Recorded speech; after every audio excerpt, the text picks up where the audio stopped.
Well, Nick, indeed you took a few more minutes than the ones I had assigned for your presentation. But anyways, you presented this, how many pages book? Almost 700 pages book.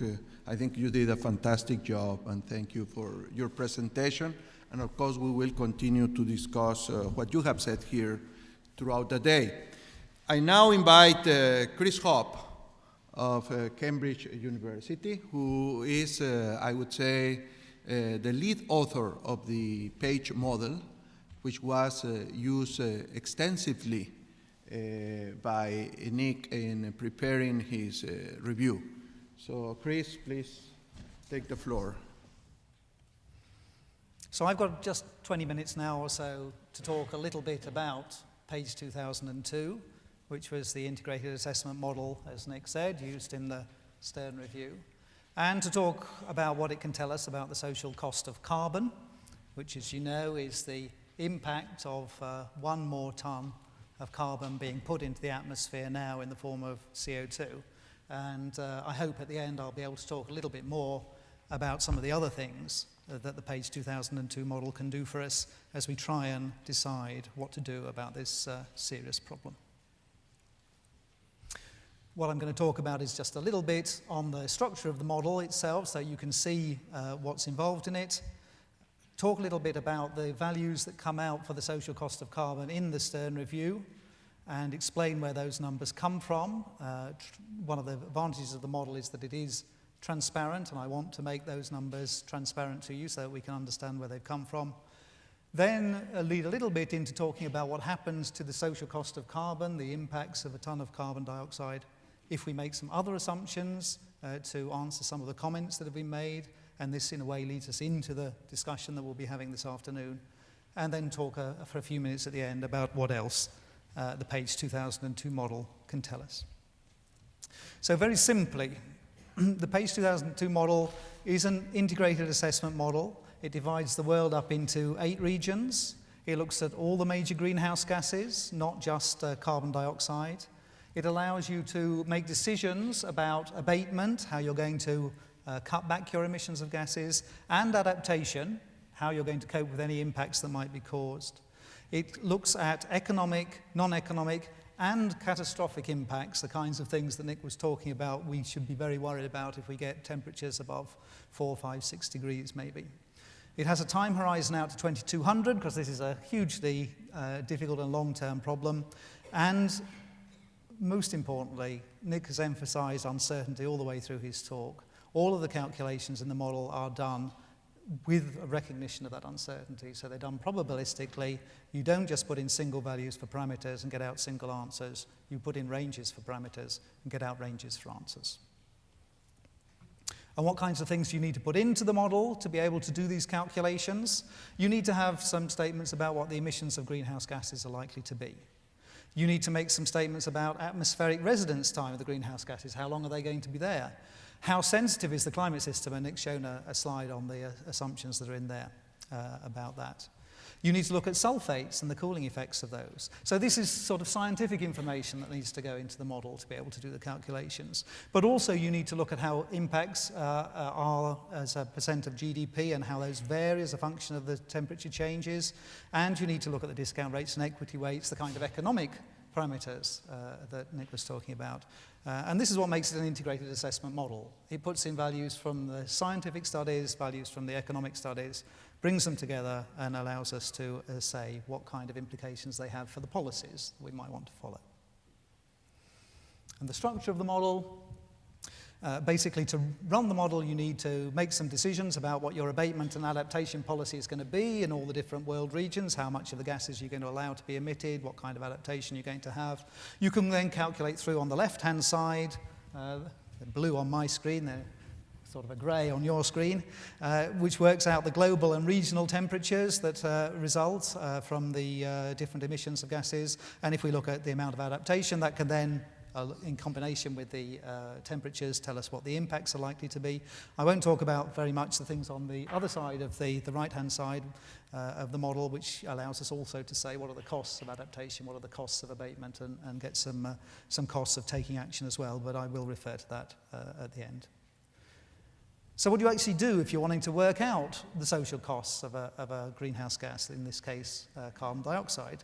Well, here's a slide showing what the emissions might be over time under scenario A2, one of the IPCC scenarios. You can use the model to calculate in each region, in each time period, what impacts are likely to be in a probabilistic sense for those emissions, and then you can aggregate them up over the regions and aggregate them back through time and aggregate them across the different outcomes, as Nick was talking about, to give an estimate of what the total impacts are likely to be if you have emissions under that blue line there. And then you can do exactly the same thing with emissions just the same as under the blue line, except for that little tiny red triangle taken off at the beginning.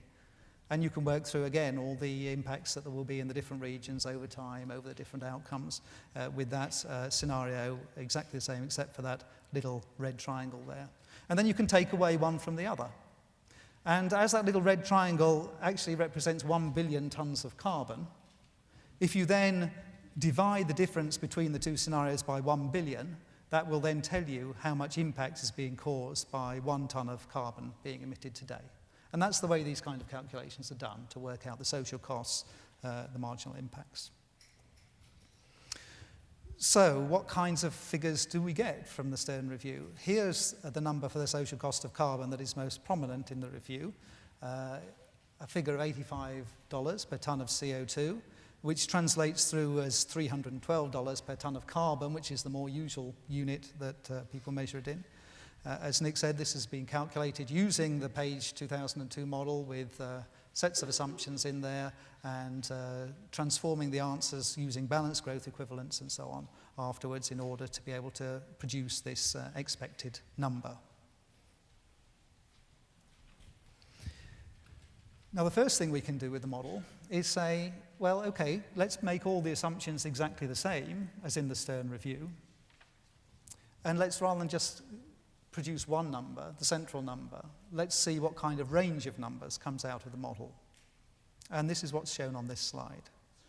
I've put Stern review here in inverted commas because this isn't the answers using the balanced growth equivalent clever mechanism that Nick and his team have been able to do. This is the answer just taking the numbers in terms of the effect on GDP transformed using equity weights. And you can see that we can end up reproducing the answers from the Stern review pretty closely.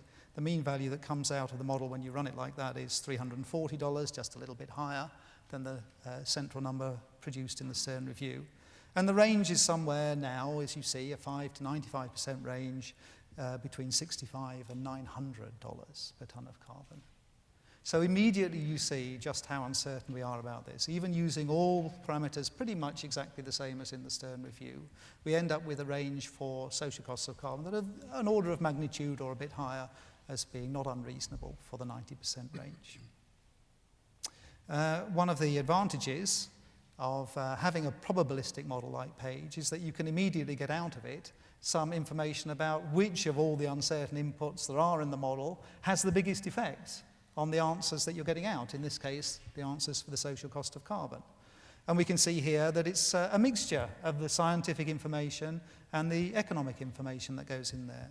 The most important parameter, the one with the longest line here, is the climate sensitivity. Our uncertainty about that has the biggest impact on the answer we get for the social cost of carbon. The next most important is the pure time preference rate that you assume, and so on down. The third one is the impact function exponent that Nick spent some time talking about as being an important parameter, and we can see indeed from here it is one of the top parameters here. So this tells me, this graph, what parameters I need to tell you about, what inputs I need to tell you about to get you to understand why the answers in the Stern review come out roughly as they did. And so that's what the next few slides are going to do.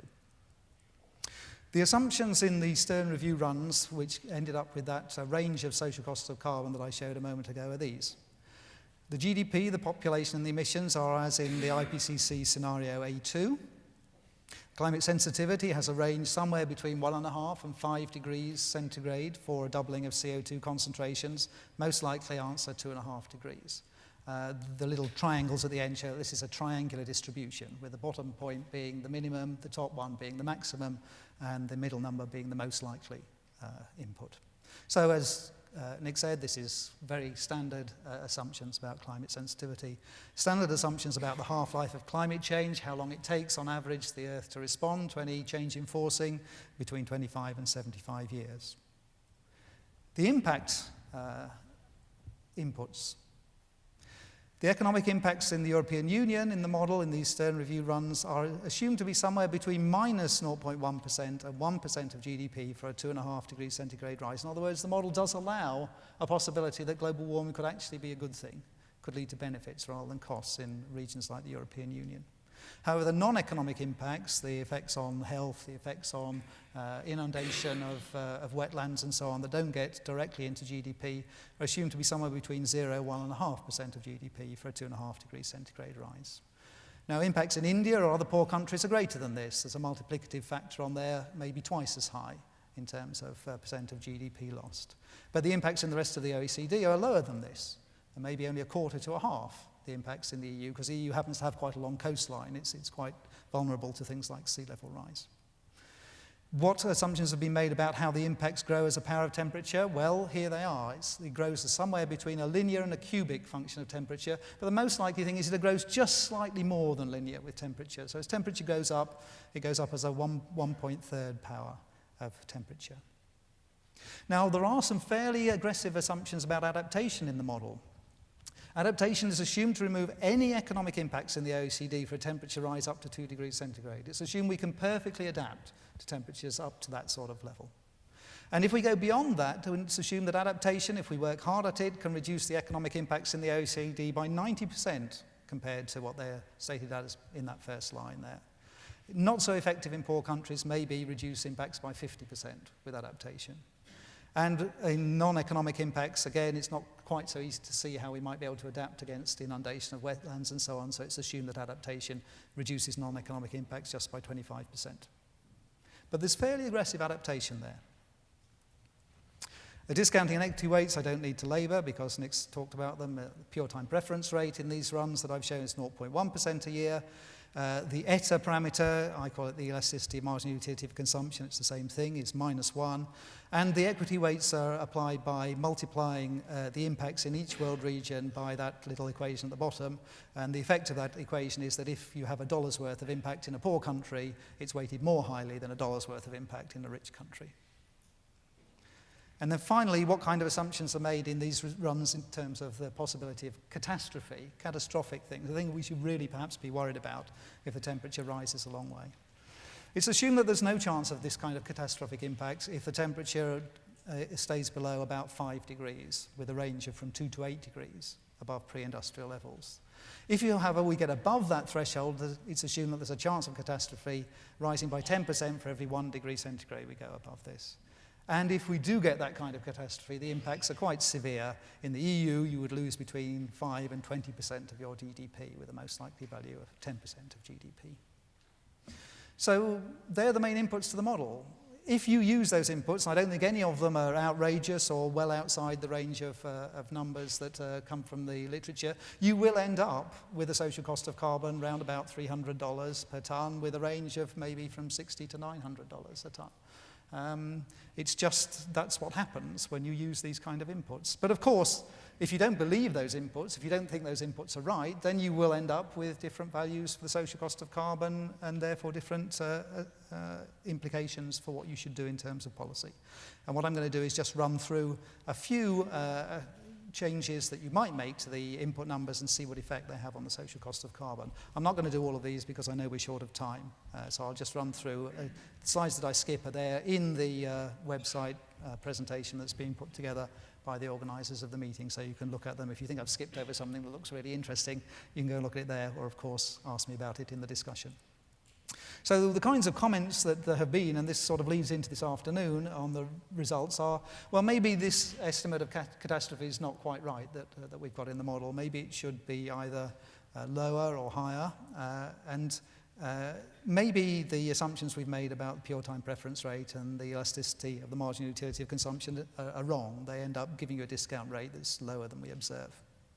I'm going to skip over that one and just say, well, it's okay. The assumptions that we made for catastrophe in the Stern review runs end up giving you maybe a 2.5% chance that there's a catastrophe by 2100 and 25% chance that there's a catastrophe by 2200. And maybe some people would say, actually, it's more likely than that. And here's some parameters which try and take that into account. If instead of saying we can't have any catastrophe until the temperature rises by 5 degrees, we say, well, maybe we could start having a possibility of a catastrophe if it goes above 3 degrees with a range of 2 to 4. And if the chance of a catastrophic impact rises not by 10% for every 1 degree centigrade above this, but by 20%, then we end up with values for the social cost of carbon about 50% higher, $500 as a most likely value rather than $340. Even though, even with the new values for a higher possibility of catastrophe, there's still only about a 25% chance that you'll have one by 2100 and about an 80% chance you'll have one by 2200. So you're talking about things that are most likely to occur in the 22nd century, over 100 years from now, and yet they still have quite a big effect on the social cost of carbon today. I'm not going to do that one. I'll do this one. What happens if you take a different ethical position from Nick and his team? What happens if you assume that the pure time preference rate is a bit higher? Maybe somewhere in the range of 0 to 3% a year, most likely 1%.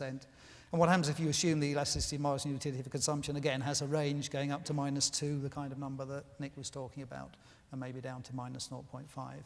And what happens if you assume those inputs are perfectly correlated, so you end up with the kinds of consumption discount rates of the order of 4% a year that we tend to see in the economy as a whole?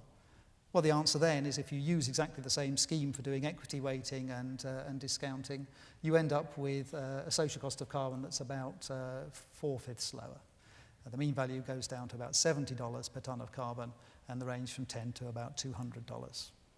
But that's not really the end of the story, because if you were wanting to use this kind of experiment about higher pure time preference rates and range for the elasticity marginal utility of consumption, you would probably want to go the whole hog and do the kinds of different runs that a lot of economists have suggested we should do, where you should base equity weights not on the average, world average GDP per capita in a particular year, but you should base them on today's EU GDP per capita.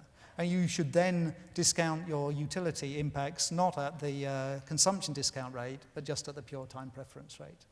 And if you do that, then keep everything exactly the same as in experiment 4, which I just showed you, the value for the social cost of carbon, the mean value not only comes back up from $70 per tonne of carbon, back up to 300, but actually goes higher. Mean value of about $430 per tonne of carbon. So, there's clearly a lot to be discussed about, and I know we're going to discuss this more this afternoon, and that'll be good, because one of the advantages of having a model like this around is that when you get different views on what should be put in for different parameters, the model is there, you're able to run them through and see what implications it has in terms of social cost of carbon and therefore the policy that you should take. What I'm going to do now is just run through in the last 3 or 4 minutes some other things that you can get out of this kind of integrated assessment model. These are results that come from runs done before the Stern review, so typically with higher pure time preference rates than the 0.1% per year that Nick's team has used, and therefore the social cost of carbon that you get from those kind of runs might be down around $40 as a mean value. But because you're putting all the other greenhouse gases in the equation as well, in the model as well, you can work out what's the social cost of the other greenhouse gases too. You can work out how much emphasis you should be placing on reducing methane, reducing sulfur hexafluoride, all the other gases, compared to reducing carbon. And if we're going to solve this problem, we're not going to just do it by tackling carbon dioxide alone. We're going to have to tackle the other greenhouse gases as well.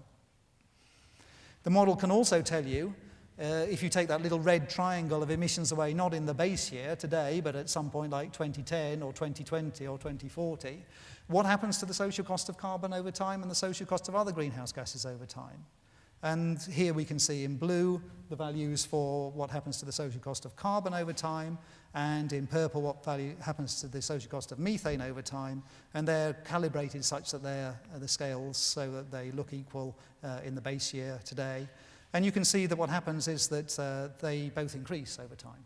They increase because as we get closer to the time when you would expect the most severe impacts of climate change to occur, then the extra impact that you'll get from putting another ton into the atmosphere gets higher. The mean value for the social cost of carbon goes up at about 2.5% a year. The mean value for the social cost of methane goes up more than that, at over 3% a year, and that's to do with the different lifetimes of the different gases in the atmosphere. I can explain it in the discussion if people want to know more about it. So that's another thing you can do. We need to think not just what's going to what should we use for the social cost today, which might set us a carbon price or a methane price today, but how is that going to have to change over the future as we carry on with this policy that's going to have to be there for decades if we're going to make any impact on this. And then if you bring in the other side of the little structure page diagram that I had right at the beginning and say, okay, let's look at the costs of doing something about this problem, the costs of adaptation, the costs of abatement, as well as the impacts. You can add those two things together. You can add together the total impacts that are left from climate change and the costs of doing something about the problem. And you can then begin to say, okay, what kind of policies can we put in place that will try and minimize those costs? Again, aggregated over space and time and all the different outcomes in a probabilistic way. And you end up perhaps with some lines like that blue optimal line on the graph. That's the sort of set of policies that might end up minimizing the sum of the action costs, the cost of doing something about the problem, and the impact costs, the costs of climate change as a whole. And you see that even with much lower values for social costs of carbon than we get in the Stern Review, those kind of optimal emissions are likely to end up leading you down to quite low emissions as we go further into the future. And if you have that, if you can do something clever with genetic algorithm type methods which allow you to work out an optimal path of emissions even under uncertainty, then you can do something which is really quite valuable for the research community as well and say, okay, that's our optimal path if we don't know any more about the problem. If we've got this huge uncertainty that we have at the moment, it's the blue dotted line there. What happens if we get some better information in, say, 10 years' time, in 2010 or in 2020? Well, in this case, it shows what happens if we get better information about the climate sensitivity, this very important scientific parameter. Not that we get perfect information, we know exactly what it is in 2020, but it's just a bit better. We reduce the range by about a half compared to what it is today. Obviously, if you get information that the climate sensitivity is towards the low end of the range, then the optimal emissions will be higher, the green line there.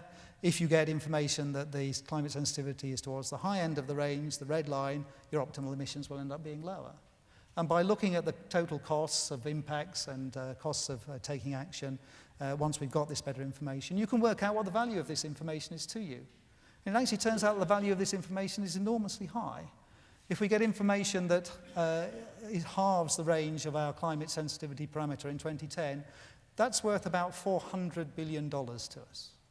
If we get that information in 2020, it's worth about $300 billion to us. Not quite as much because we aren't able to take action quite so early.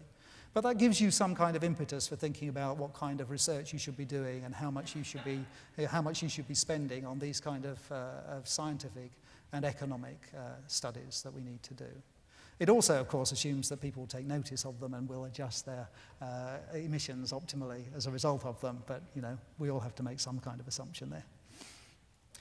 So that's it, really. What I've tried to do is be as transparent and open as I can about what goes into this model that's at the heart of the review, calculating these kind of numbers. Show that the numbers that are in there are not outrageous, they're sort of fairly standard, and what happens if you change some of them.